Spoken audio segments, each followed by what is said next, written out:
Hi there, this is Heather from Shutterbug 101. Today we'll be going over the Canon 5D Mark IV and all of the buttons and doors and menus on it. Let's get started.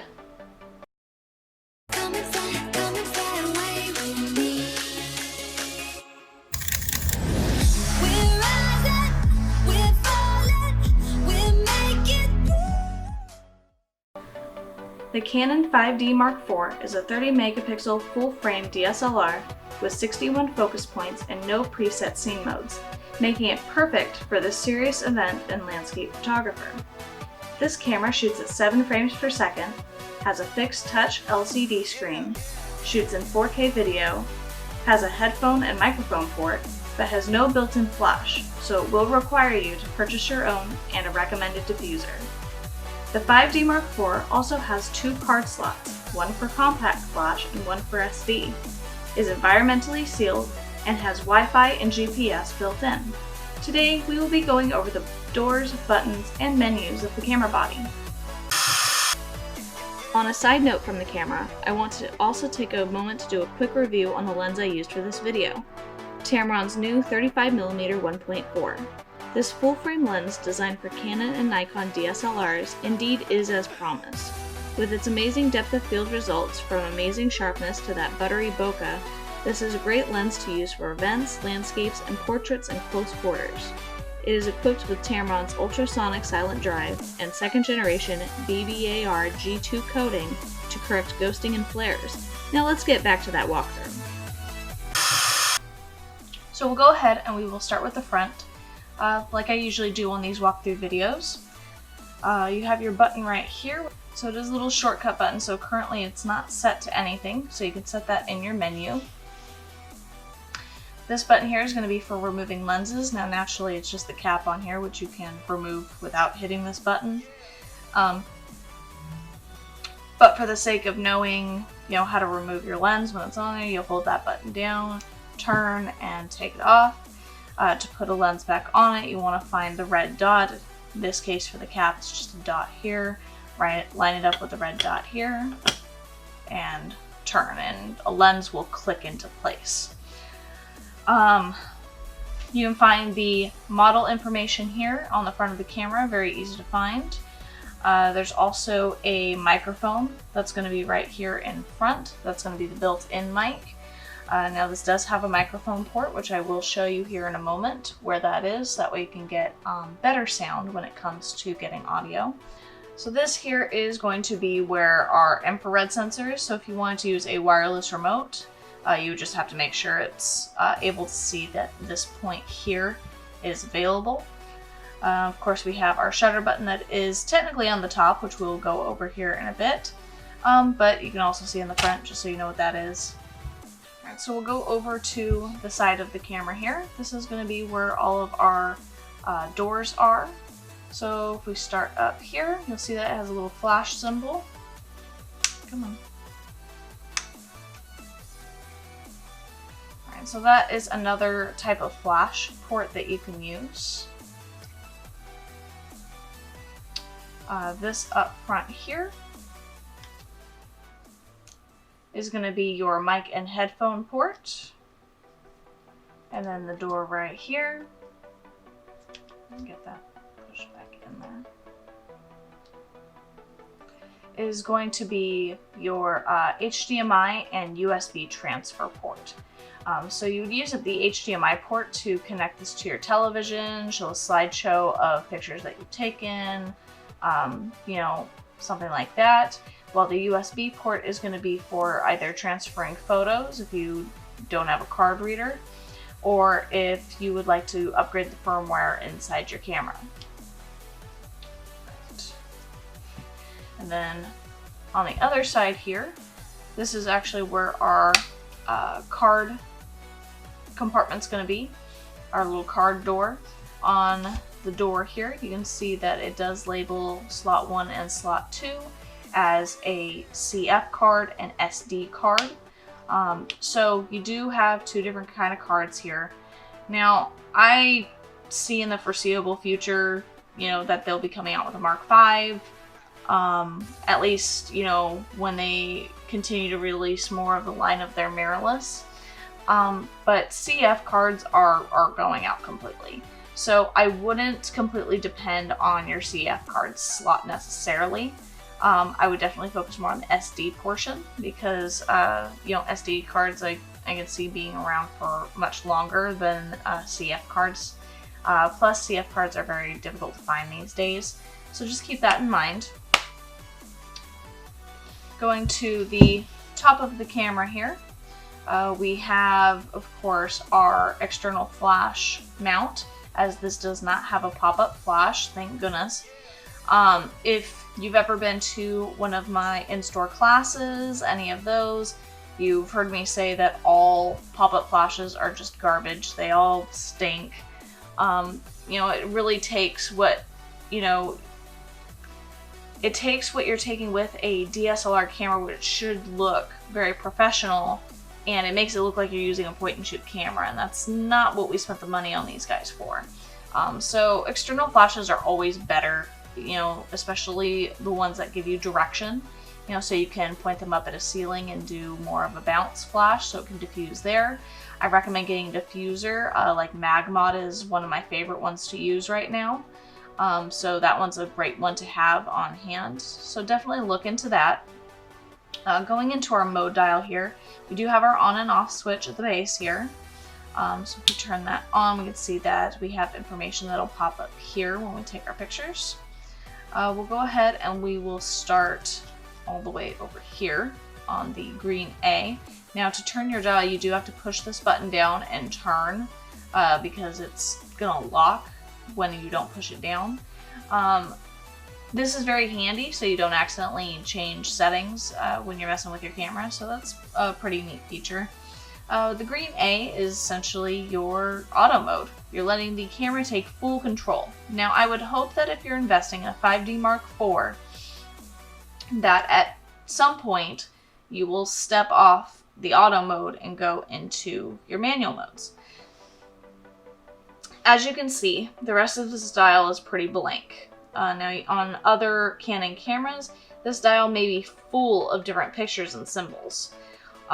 So usually what you would see here are like scene modes, which are auto modes but very specific, like portrait, landscape, those sort of things. This is one of the best professional line Canon cameras. So when it comes to having those on the camera, you're not exactly shooting professionally. You're still letting the camera take control. Now, if you are new to this camera, you're new to Canon, and you want to start building into a professional line, auto is a perfectly good place to start. There's no shame in shooting an auto and getting to know your camera. You should definitely keep that in mind. Also, I want to emphasize that even though there's the manual mode, M, which we'll go over these other ones here in a moment, you do not have to shoot in this primarily to be a photographer. I have had people come to my class where they've done photography in the past. They went to a class and the teacher had told them, you're not a photographer unless you shoot in manual only. And unfortunately, because people tend to rush into these things, they don't want to not look like a photographer. They'll jump into manual, and it becomes very frustrating because there are a lot of different tools to control. And in manual, you have full control. The camera's only doing what you tell it to. So I want to say that whoever has had that same experience where they're told you have to be a manual to be a photographer, that is completely untrue. I agree that being in your manual modes, these P, TV, AV, and M, I do believe that if you want to have the best photos, that you do step into these, because then you'll be forced to learn more about what your camera's doing. You'll have more control over what your goals are, and I think you'll enjoy it a little bit more.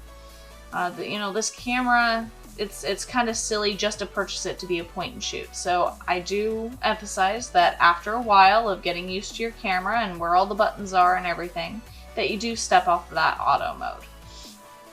So when you do step off the auto mode, you want to move into the P mode next to learn more about those settings.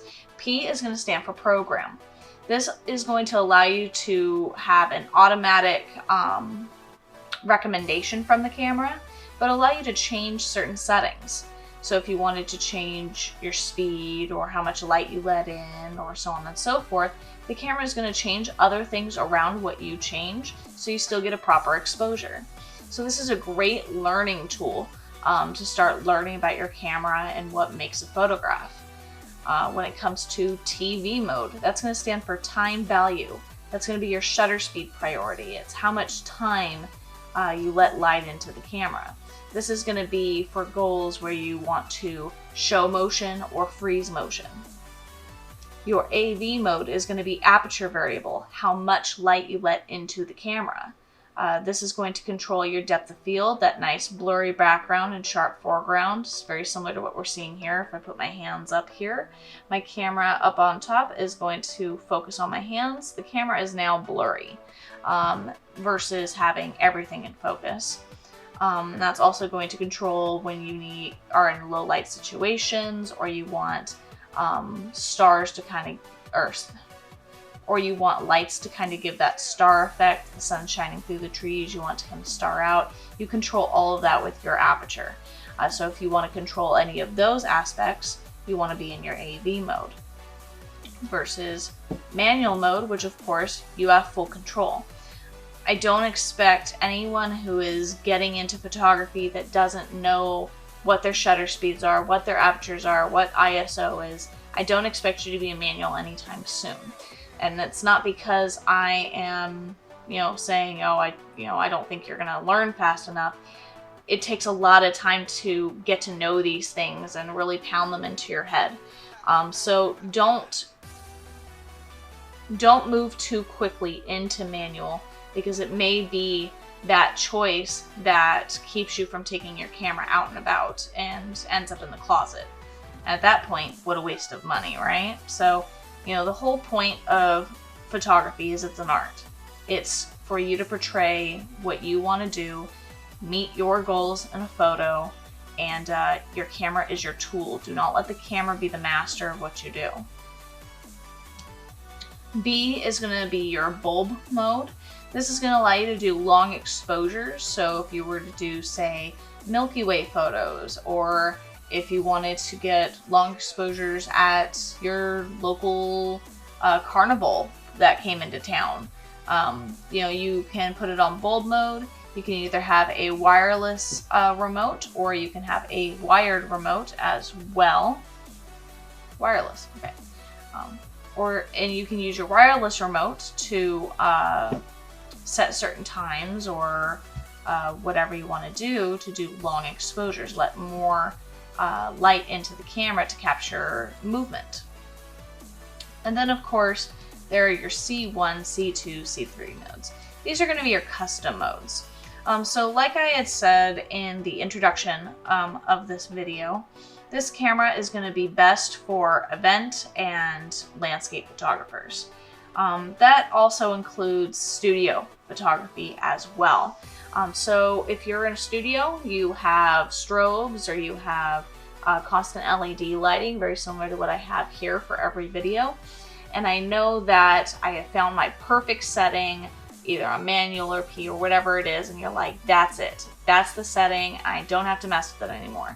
You can save it to these custom modes here. So if, say, you went outside, you went on a hike, you went and did some landscape photography, and then came back later and wanted to do more studio lighting photos, all you have to do is go right back to one of your custom modes, and it's how it is how you've saved it. So it's just a nice little shortcut for you when it comes to these modes here. Let's see. So heading over to this side, we kind of went over our shutter button here. This is going to be halfway down, push all the way to take a picture. Your function button here, this is going to be another shortcut button, very similar to the front here. At the moment, this is also not set to anything, so keep that in mind. So this wheel here is going to be for making adjustments, either shutter speed or aperture. So at the moment, because I don't have a lens on there, it's not going to really let me adjust much at all. Especially when it comes to that, because it's like, well, I can't meter for light or anything. So just know that this is going to adjust shutter speed or aperture. Then we have some of our shortcut buttons here. This is going to be to control metering or white balance. So if we hit this button and we did our wheel up here, this is going to control the metering. So this is going to be for all over metering. This is going to be for center metering. That's going to be your spot metering for a very specific area. So I usually keep it centered metering. That's where it's taking the light from. I have it centered metering on here, so whatever hits the middle of the camera, it's going to meter for that. So naturally, I'm very fair-skinned, so it's going to make the whole screen darker when it comes to my skin here, versus the camera is a much darker camera, so it makes everything a little bit lighter to kind of be able to see everything. And then to change our white balance is actually going to be this wheel right back here. So you change your white balance through here. Now, I would just keep it on auto white balance unless you're shooting under like fluorescent lighting or stuff like that. You know, unless you want to get very, very specific with, you know, if you're using strobes, those type of things. Other than that, white balance is really, white balance has really been nailed down in these more recent cameras, where the camera is really good at determining what the whites should be. So just keep that in mind. The drive mode or autofocus. So if you hit this and we adjust this wheel on the top here. So it's not going to let me adjust my autofocus right now, my autofocus modes, because I don't have a lens. So it's like I don't really know what to do because it has no lens to communicate with. So essentially your autofocus modes are going to be manual focus. They're going to be continuous focus, which should be servo. It's going to be single focus, which is going to be one shot, or it may have a auto where you're letting the camera choose between single and continuous, which is just going to be out focus. That's just going to determine single is going to be for still subjects, they're not moving. Continuous means it's going to continually focus as something moves. So, you know, that's how you're going to change your autofocus there. And then your drive, you can change with this button here. So the single square is one picture being taken when you hold that shutter button down. The multiple with the H, when you hold your button down, is going to take 7 pictures per second. If we hit that again. The regular here without the H, I believe, is going to be 4 frames per second. I believe that the S with the single frame is going to be your silent mode, and then of course you have your remote with timer as well. And that's all going to be on your drive mode and autofocus mode. Heading over to the next one here, if you adjust this front piece here, that's going to adjust your ISO, that's your sensitivity to light. In a really, really bright day in the afternoon, you'll probably be on 100. In a low light environment, you'll probably be 3200. So it really just kind of depends on where you're at. If you're just getting started, I recommend setting on A to auto and then setting a limit in the camera in the menu, which we will go over, to let the camera know, hey, I want you to stop at this point so you don't get any noise in your images.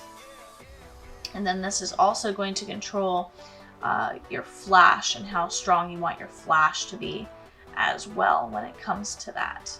If you want to be a little bit brighter or darker, you should be able to change this on your flash itself as well.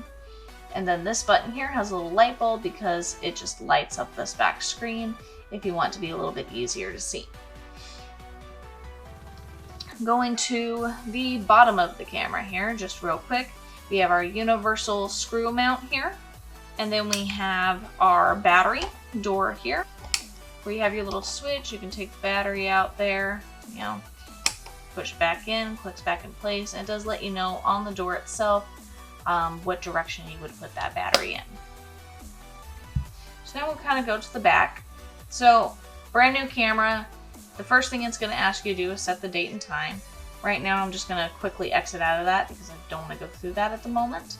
The easiest way to exit out of a menu or something that's popped up is just to hit your shutter button halfway down, and that's going to go into your shooting mode. So we'll kind of go over some things here. Here is, on this switch here, is going to be where you control photos and video. So if you wanted live view photos, you would hit this button to start. That's going to allow you to view your picture through the screen rather than the viewfinder. If you switch to video here, you're going to be able to automatically go into live view, and you'll press once to start recording and press again to stop recording. Fairly simple. These buttons here across the top, this is going to be your back button focus. If you felt more comfortable to do it this way rather than on the top here. And then these here are going to control your settings and kind of your selected focal point areas. Here is where your info button is going to be, so that's going to allow you to bring up info on the back screen of what's going on. Gives you a level. It also kind of sums up the information that's on top here and gives it to you on the back screen, so it's a little bit easier to see. Now this is touchscreen, so the Q, very similar to this button here, are going to do the same thing. It's going to give you your quick menu. So what that does is it allows you to change all of these settings here on the back. So, you know, you can either push here or here, and then you can actually use your little joystick and kind of go in around these. This is going to be your exposure. So it's going to be to make your pictures a little bit brighter, a little bit darker if you don't have flash. Let's see, go menu.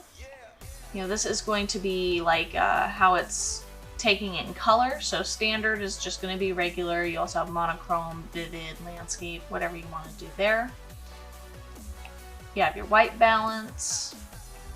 You have your drive mode, your metering mode, your autofocus modes. If you want to change that, like I said, right now it's just set to manual focus because it doesn't detect a lens, which is fine. You can change your image quality here. Oops. Okay. Alright, so you can change your image quality. You can take pictures in RAW, you can take pictures in JPEG, you can take pictures in both. So it really just depends on what your preference is and if you have control over editing your photos, your ISO, all of those. So you can actually change. So you can change all of those in your quick menu, which also leads me to let you know that when it comes to your menu, you shouldn't have to go through that very much at all. Most of the things that you're going to be changing right away are going to be on your quick menu. So don't get stuck in your menu, get lost in there, and miss your moment to take photos. You should be able to add certain things to certain boxes. As you can see, they're empty. So you should be able to add things in there in your menu system and kind of customize this a little bit if you'd like. Now this is going to be your picture style. So like I said, that standard black and white, vivid, whatever you want to do there. There is multiple exposures. So if you want to take multiple pictures and combine them into a single image. And then there's like high definition resolution, which I wouldn't shoot on personally. If you want to make it look a little bit more high definition, I would do that in your post editing. Also, before I get lost up here, you have your little diopter up here is what this is called. So if you wear glasses, if you look through here and you push that button halfway down, the camera beeps and says, hey, it's in focus, but it's not in focus for you. You can actually adjust this wheel so it is in focus to your eyes specifically, so that's pretty neat. Let's see here. All of these in blue indicate that they're going to be able to be used on your playback mode. So if you press your playback mode, right now I don't have any cards in the camera, so there's nothing to look back at. But you can rate your photo, you can zoom into your photo, you can delete your photo with the trash can button. We already went through the quick menu. We have the joystick to give us some direction here. This is another adjustment wheel and set button. And you also have a lock switch as well, in case you didn't want to accidentally, touch one of these on accident. All right, so now we're going to go ahead and get into the menu, which is going to be of course, the most extensive thing in this. And some of these I'm just going to skip over because one, you're never going to change them. I don't know why they put them in the menu. Somebody asked for it, but nobody uses it. And two, we already kind of went over some of these in your quick menu itself. So like your image quality, we went over in your quick menu.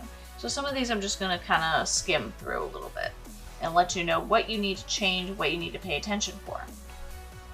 Image review, that's when the picture pops up on the screen after you take it.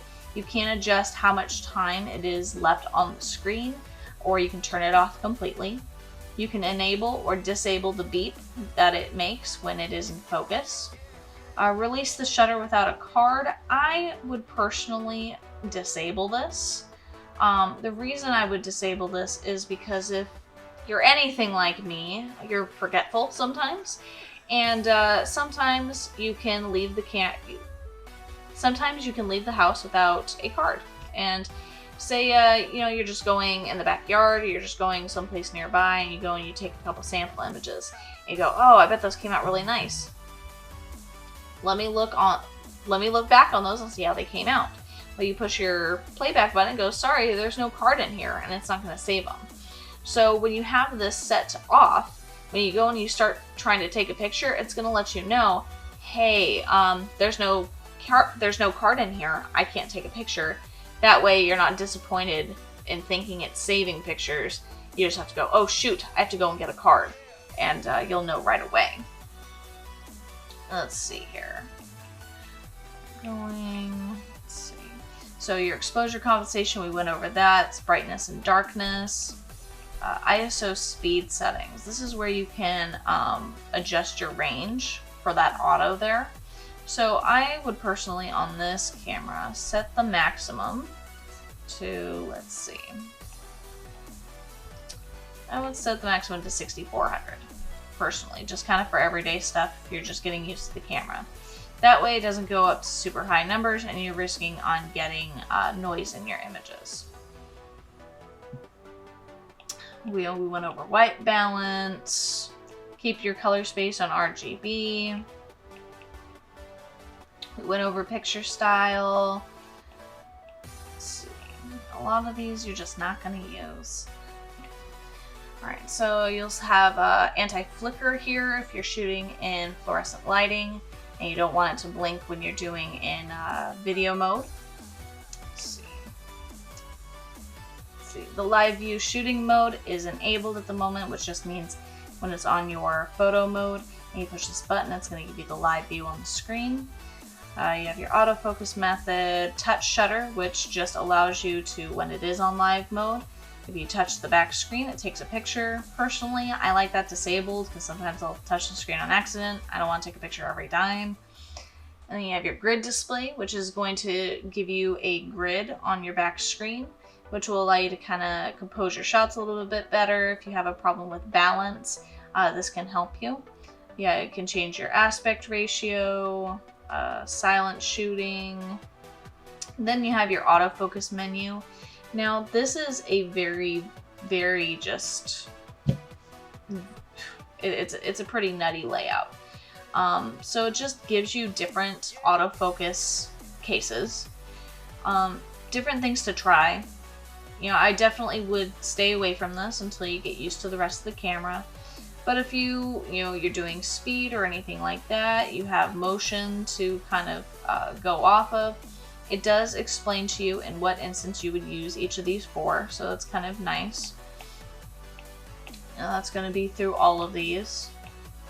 And of course you have your playback menu, which allows you to do things to pictures you've already taken, like protect them, rotate them, erase them, copy them, crop, resize, although I would just do all of these things in post-editing, not so much in your camera itself. You have highlight alert. Personally, I think it just makes things a little bit more complicated, a little annoying for me. Highlight alert is when you go and you take a picture of something and it's really, really bright, so it loses detail and it blinks at you to let you know. I just think that's kind of irritating, but it's all up to you. A lot of these are just up to your personal, up to your preference. Now you can change your histogram, all of those things there. Then we go into our wrench menu, which is just general settings. So you can change file numbering, file names, auto rotate. Now, formatting your card is something that a lot of people don't know about. And, you know, I explain it on every video because I do think it's really important to occasionally do. So when you do take pictures at an event, you go on vacation, whatever it is, you go home, you take the cards out of your camera, you back them up on your computer, you make sure they're backed up someplace safe on your computer. Instead of deleting them on your computer from the card, or putting them in the camera and deleting them with a trash can, you actually want to go into the menu and go to Format Card under this wrench. And the reason you want to do that is because when you format your card, it's actually going to permanently delete all the photos from the cards and restore it to how you purchased it. Versus if you were to just delete it with your trash can, it kind of goes into an invisible recycling bin, so it doesn't really delete it. It still has the data there, even though you can't see the physical photo. So when you have taken quite a few photos, it's been a month or so, and you're just like, hey, it's been a while since I formatted my card. Just go into your menu, go to the wrench, and go to Format Card after you've made sure your pictures are backed up. I cannot stress that enough. Let's see. So let's see, you have auto power off. If you want it to kind of go into a power saving mode, you can adjust your LCD brightness, your color tone, your date and time, your language, viewfinder display, touch control, battery info, sensor cleaning. I mean, you know, everything technical is going to be in your settings menu here. Your frame rate for HDMI, your GPS settings. And then of course you have like your custom shooting modes, your C1 through 3 on your modes, your multi-function lock, you know, if you want to customize your function buttons, that sort of thing there. And then like your firmware, if you want to check to see if you need an upgrade. And then here it's going to be more like bracketing and, you know, how many increments and that sort of thing there. Warnings and viewfinder, yeah, it's just cropping, very, very technical stuff that you're really not going to, you know, use. And that brings me to the My Menu tab, the green tab with the star. This is very helpful for those that are like, hey, so we went over the menu and there are things that aren't on the quick menu, but they are in the menu that I think that I would change. If that's the case, you can now go to your My Menu tab. You can make your own menu out of anything that's on these tabs here all in one spot. So when you hit your menu, you don't have to go digging for what you need. It's all just going to be in the one spot that you need it at. So this can be very, very helpful in that situation where it's not on your quick menu. Other than that, that pretty much sums up the 5D Mark IV. If you guys have any questions, anything specific to the menu itself, something that I didn't take the time and go over because, you know, it's not going to be broad enough for everybody to use. But if you have a specific question for what you might need to use it for, please let me know in the comments below. I'm happy to answer any questions that you have. If you have another camera that you would like covered, please also let me know in the comments. Don't forget to subscribe, share, and like this video so, you know, you guys show that you're still interested, that, you know, I'm on the right path here. If you guys have any tips or tricks for me, or if you have tips and tricks that you want me to cover as well, just let me know. Until next time, keep your eyes open for inspiration, Shutterbugs. Bye!